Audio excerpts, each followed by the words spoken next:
esta va a afianzar la reparación o satisfacción del daño que puede sobrevenir, en donde le incumbe al que será el vendedor respecto a la cosa entregada garantizar a este la posesión pacífica y útil de la misma, en donde afirma que en caso de producirse hechos que desvirtúen dicha posesión garantizada, el vendedor tendrá la obligación de indemnizar los daños y perjuicios sufridos.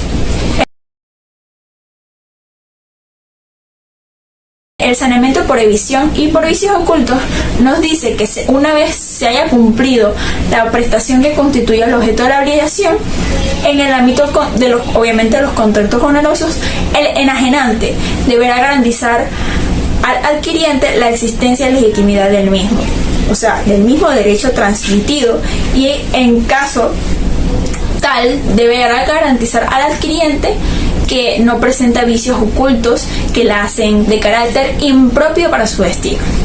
Siendo así, se trata de las garantías de la evasión y los vicios ocultos las que generan el saneamiento, en donde antes de empezar a hablar de saneamiento por evasión y vicios ocultos, debemos explicar qué es el saneamiento. El saneamiento es aquella necesidad de reparar los daños y perjuicios, en donde el adquiriente de la cosa, que cuando es privado en juicio de la evasión o por lo que manifiesta tener vicios ocultos, podrá expresar lo que sería la obligación del vendedor, en donde ésta nos dice que deberá garantizar la misma compra. Siendo así, podemos hablar de que tiene que garantizar lo que sería la propiedad o derecho vendido. Y como explicamos anteriormente, debe garantizarse en todo caso de que se va a indemnizar si hay daños y perjuicios. En donde hay una interrogante próxima, ¿qué es la evasión? Es la sentencia judicial que se ha despojado del comprador de la cosa que compró. Se da en virtud de un derecho que pertenece a un tercero, siendo una situación jurídica que se caracteriza por lo que sería la privación total o parcial de una cosa sufrida, claramente por su adquiriente, en donde en virtud de una sentencia judicial o administrativa. Entonces, el saneamiento para la evasión es una obligación, claramente lo que será el vendedor, por responder al que sería el comprador, será por lo que será el bien que se vendió y no era suyo. Siendo así, vamos a plantearnos la siguiente interrogante: ¿qué son los vicios ocultos? Bueno, son efectos de las cosas que no pueden detectarse en el momento de la compraventa, en donde el derecho es el concepto que se aplica para designar aquellos que son defectos que dan derecho a reclamo, a reparación del bien o la resolución del contrato. ¿Cuáles bienes pueden presentar vicios ocultos? Será la siguiente interrogante, en donde los bienes muebles como los inmuebles pueden ser los mismos. Será, por ejemplo, lo que serían los automóviles, las viviendas, los electrodomésticos y en todo caso lo que se compre. Pero el consumidor afectado tendrá lo que sería el derecho a pedir a la reparación del mismo bien. Bien, ahora hablaremos sobre lo que están los artículos en relación al saneamiento por evasión. Estos abarcan desde el 1245 al 1253, donde este último quiere hablar sobre lo que será la prescripción sobre el saneamiento por evasión. Comenzamos. El artículo 1245 explica cómo se da el saneamiento por evasión, y esto inicia cuando se priva al comprador, sea una parte o completamente el objeto que ha comprado. Por ello, el vendedor deberá responder aunque nada de esto ha sido pactado por medio de un contrato. Es por ello que son los contratantes los que tienen la facultad como de aumentar, disminuir o suprimir la obligación legal del vendedor. El artículo 1246. Este va a estipular lo que será el vendedor. El que ocurriría si éste actúa en base a mala fe. Si se dice tal proceso o tal hecho, el artículo quiere explicar que todo pacto quedará completamente nulo. El artículo 1247. ¿Qué pasaría si en tal caso el comprador hubiese renunciado a lo que sería su derecho de saneamiento por evasión? Bueno, si se da tal caso, lo que sería el vendedor tendrá que vender el objeto tal cual se dio el momento de evasión, y teniendo en cuenta que el comprador se está sometiendo al hecho de que está renunciando y teniendo previamente conocimiento de lo que sería la evasión y por ende sintiéndose las consecuencias. El artículo 1248 quiere explicar o quiere decir que cuando se haya estipulado el saneamiento o cuando nada se haya pactado todavía sobre lo que sea la división, el comprador tendrá derecho a exigir una lista de 5 puntos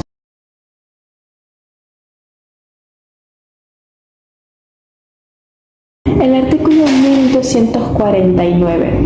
Este es en relación a qué ocurriría si el comprador perdiese una parte fundamental del objeto que ha comprado.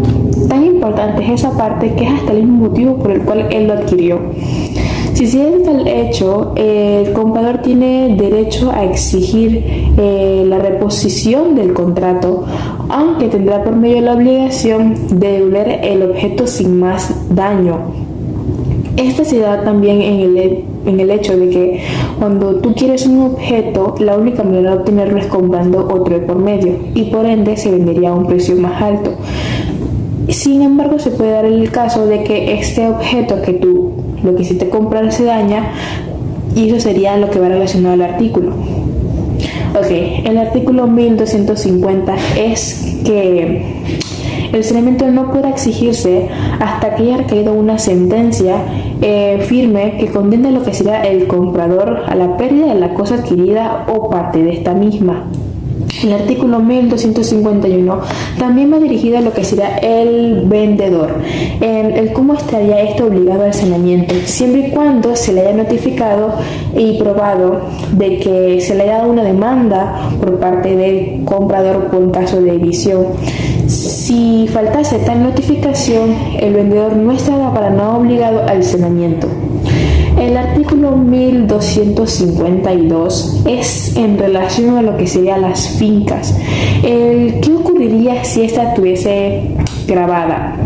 Un ejemplo de grabada sería hipotecada, sin que nada de esto sea mencionado previamente en la escritura pública, con alguna carga o alguna servidumbre, nada de eso aparente.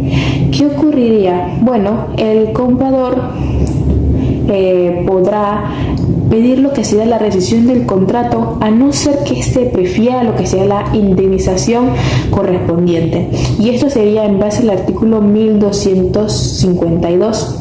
Llegamos al último artículo en relación al saneamiento por evicción, y este sería el artículo 1253, que habla de la prescripción como advertí previamente. Esta prescribe en 4 años, más por el hecho de lo que sería la tocante a la sola restitución del precio, prescribe según lo que serían las reglas generales. Se contará lo que sería el tiempo desde la fecha de la sentencia de evicción, o si ésta no hubiese llegado a pronunciarse desde el momento de la restitución de la cosa. Muchas gracias. Saneamiento por vicios ocultos, o también conocido como vicios repetitorios o defectos ocultos, y es la obligación legal que tiene el vendedor, la cual tiene su origen en la existencia de vicios ocultos sobre la cosa vendida. Se define como vicio oculto a aquello que tiene la cosa, la cual disminuye o elimina el valor de la misma y el cual no era apreciable a simple vista. Características de los vicios ocultos. Como primera característica tenemos que los daños o defectos que presenten la cosa no pueden observarse de forma fácil o sencilla para el comprador. 2. El comprador tiene que tener total desconocimiento de estos daños al momento de realizar la compra. 3. El daño tiene que ser previo. 4. Esto normalmente se presenta en contratos de compra-venta, pero también puede darse en contratos de arrendamiento. 5. El vendedor está obligado al saneamiento por vicios ocultos, conociera o no de estos defectos. Ahora bien, para ejercer la acción de saneamiento por vicios ocultos se requiere, primero, alegar la existencia de vicios ocultos. 2. Que se pruebe que los daños fueron previos al contrato de compraventa. 3. Que se decida retener la cosa. ¿Cuánto es el plazo que se puede hacer o se puede aplicar la acción de saneamiento por vicios ocultos? El Código Civil nos dice que la obligación se extingue al paso de 1 año de entregada la cosa. Igualmente existen excepciones, como es en el caso de los animales. Otra de las interrogantes que surge con relación al ejercimiento de la acción de vicios ocultos es si toda persona puede ejercer esta acción, y la respuesta sería que no, ya que un perito, por razón de su trabajo u oficio, podría haber detectado estos daños de manera fácil. Ahora bien, de todo lo que anteriormente hemos dicho, se desprenden 3 requisitos fundamentales, los cuales son: primero, que los daños sean previos, ya que si el vendedor lograra demostrar que estos daños fueron posterior a la compra, la acción fracasaría. 2. Que el daño sea grave. Con esto me refiero a que el comprador, de tener conocimiento de estos daños, no hubiera adquirido o hubiera pagado un menor precio por la cosa. 3. Que el daño sea oculto, ya que si este era observable a simple vista, esta acción no fracasará, por lo menos como saneamiento por vicios ocultos. Para poder explicar mejor este ejemplo, podría ser en el caso de las humedades. Una persona que adquiere una casa no puede apreciar a simple vista que esta presenta humedades, sino que esto se da a cierto tiempo después de haber adquirido la casa. ¿Cuáles son las opciones que tiene el comprador que compra un objeto el cual tiene saneamiento por vicios ocultos? La primera opción sería rescindir del contrato por la acción remeditoria, donde se le devolvería la totalidad del dinero que pagó por el mismo. 2. Sería negociar el precio dependiendo del fallo o defecto que presente la cosa. Y 3. La acción de daños y perjuicios. Si el comprador lograra demostrar que el vendedor tenía conocimiento de estos daños y aún así le vendió la cosa, podría aplicar por la indemnización de daños y perjuicios. Ahora bien, ¿qué nos dice la legislación panameña sobre los vicios ocultos? Estas van desde el artículo 1254 hasta el 1270. El artículo 1254 nos habla de que el vendedor está obligado al saneamiento por vicios ocultos si el daño es grave y no era observable a simple vista. Ponemos el caso de una persona que adquiere un automóvil, la cual su función principal es la movilización de un lugar a otro. La persona, al cabo de 6 meses, el auto deja de funcionar, lo lleva a un taller en donde le dicen que el daño es en el motor, el cual deja impropio el uso de las cosas, por lo cual podría aplicar a una acción por vicios ocultos. El artículo 1254, en parte A, nos dice que el vendedor está obligado al saneamiento por vicios ocultos, conociera o no de estos defectos. Según el artículo 1255, el comprador tiene dos opciones. Puede optar entre desistir el contrato o pedir la rebaja significativa del precio del objeto, según los peritos. Si él desiste del contrato, entonces se le dará el abono de los gastos que él pagó. Si el vendedor actuó de mala fe, entonces se le dará una indemnización por los daños y perjuicios causados por este. Hagamos un ejemplo. Yo compré una silla y la silla en la mañana siguiente se me dañó porque le faltaba un tornillo que nadie pudo ver. Tenía un vicio oculto. Ahora, yo puedo optar en que puedo desistir del contrato y que se me haga el saneamiento, o puedo pedir que se me haga una rebaja significativa del precio del objeto, según los peritos. Pero si el vendedor sabía que había un vicio oculto aquí y no me lo quiso decir, tendrá que indemnizarme por los daños y perjuicios causados. Según el artículo 1256, si el objeto se pierde por el vicio oculto que tiene el propio objeto, entonces el vendedor es el que sufrirá la pérdida del objeto y tendrá que darle el precio más los gastos del contrato. Y si él actuó por mala fe, entonces una indemnización más el precio más los gastos dados en el contrato. Hagamos un ejemplo. Yo compro un carro de segunda a una persona y el carro a la semana se me dañó. Ya no funciona, ya que este tenía un vicio oculto. Entonces la persona me tiene que a mí dar el precio más los abonos que yo pagué en el contrato. Pero si este sabía que tenía un vicio oculto en la dirección del carro y no me lo quiso decir, tendrá que darme el precio más los abonos del contrato y indemnizarme por los daños y perjuicios causados. Según el artículo 1257, supongamos que dos personas a mí me venden un objeto, pero ese objeto realmente no es de ellos, sino que le pertenece a un tercero. Y el tercero me priva a mí del objeto a través de una sentencia firme. Yo no voy a ir contra la persona que me está privando del objeto, voy a ir contra la persona que me vendió el objeto. Ahora, aquí viene el cuestionamiento. ¿Esto es vicios ocultos o es evicción? Es evicción. Hay un error en nuestro Código Civil cuando debería estar realmente en los casos de evicción, saneamiento por evicción, y no en el saneamiento por vicios ocultos. Ahora, según el artículo 1258, si la cosa se pierde por un caso fortuito o por culpa del comprador, pero tiene un vicio oculto, aún así el comprador puede exigir que se le haga el saneamiento por ese vicio oculto que tenía el objeto, con la rebaja del precio que tenía la cosa a la hora de perderse. Y si el vendedor actuó de mala fe y sabía que tenía un vicio oculto, tiene también que indemnizarme por los daños y perjuicios causados. O sea, yo compré un carro de segunda, pero tenía un problema en la palanca de cambios. Si se pierde viene un tornado y se lleva el carro, aún así el vendedor me tiene que a mí sanear ese vicio oculto. O si se me pierde por mi culpa porque lo choqué, se perdió el objeto, aún así el vendedor tiene que responder por este caso de vicio oculto. Ahora, según el artículo 1259, que nos habla respecto a las ventas judiciales, Supongamos que yo compro una laptop, la laptop se me daña. Bueno, no habrá una responsabilidad por daños y perjuicios si yo compro cosas en una venta judicial. Si esta tenía un vicio oculto, lastimosamente me tendré que quedar con mi laptop dañada. No habrá una responsabilidad, no habrá un sanamiento por el vicio oculto. Ahora, lo que dice el artículo 1260 nos habla que lo que dice el artículo 1255 al artículo 1259 nos habla que este se extinguirá al cabo de un año después de la entrega del objeto. En el artículo 1261 encontramos el vicio oculto por animales. Aquí encontramos que si yo compro 2 o más animales en conjunto a un precio alzado, cada uno con su respectivo precio, solamente se le hará el sanamiento al animal que tenga el vicio oculto, no a ambos.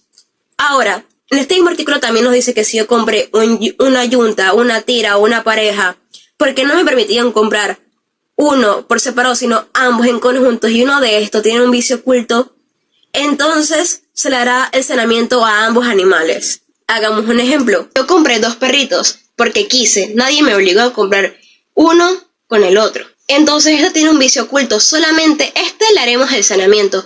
Pero si a mí me dicen que tengo que comprar el vicioso con el sano, entonces le haremos el sanamiento a ambos perritos. En el artículo 1262 nos habla que lo mismo que sucede para los animales también se puede utilizar para cualquier otra cosa. En el artículo 1263 nos habla que no habrá un sanamiento por vicios ocultos cuando yo compre animales o ganado en caballerías utilizadas como desechos, ferias o subastas públicas, salvo lo dispuesto en el artículo 1264. El artículo 1264 nos habla que será nulo todo contrato que yo haya hecho si el animal tenga una enfermedad contagiosa. Hagamos un ejemplo. Yo compré 2 perritos en la feria de Tanara y estos tienen leptospirosis, que es una enfermedad contagiosa. Entonces este contrato será nulo y tendrán que hacerme mi respectivo saneamiento. El artículo 1265 nos habla que será nulo todo contrato si el animal que yo compré no sirve para el uso o servicio para el cual yo tenía pensado comprarlo. Yo compré un perrito para shows y espectáculos caninos,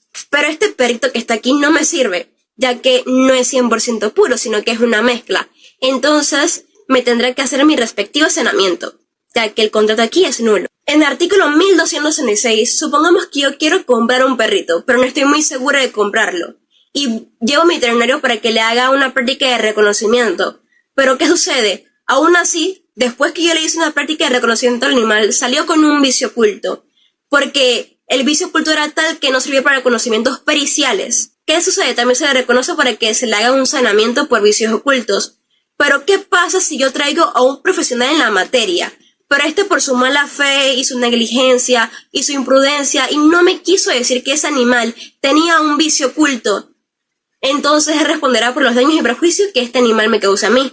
Supongamos que yo traje a un arquitecto para que revise la casa que yo quiero comprar, pero este por su mala fe no me quiso decir que tenía goteras. Y yo voy y la compro, y al primer día que caiga una lluvia, ¡pam!, se me cae el techo porque tenía una gotera y ya la madera no aguantaba porque estaba podrida. Entonces él va a responder por los daños y prejuicios que me ha causado a mí. Según el artículo 1267, el vicio oculto por los animales debe interponer a los 40 días de yo haber recibido el animal. La variedad de días puede variar según la localidad.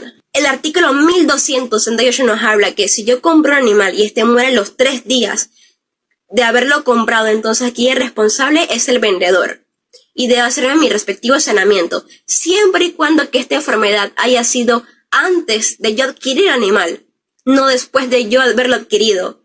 O sea, supongamos, yo compro un perrito y este muere por una enfermedad en el corazón.